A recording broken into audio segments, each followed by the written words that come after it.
For the first time in more than a decade, the Calgary Canucks will host the annual AJHL Showcase.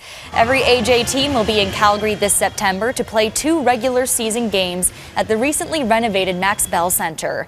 The event also draws more than 150 scouts from Canadian colleges and the CHL to NCAA schools and each NHL team.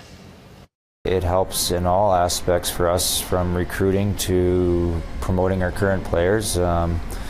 The schools will be here, and we can show the convenience of getting to Calgary. Ideally, they're coming back to see our players more. Maybe they're looking at players from a team in the north, but our players are getting seen because they want to fly in here instead of driving in a car after they land. A number of schools and a pro squad pushed hard for Calgary to host because it's easy to get to the airport and find a place to stay here.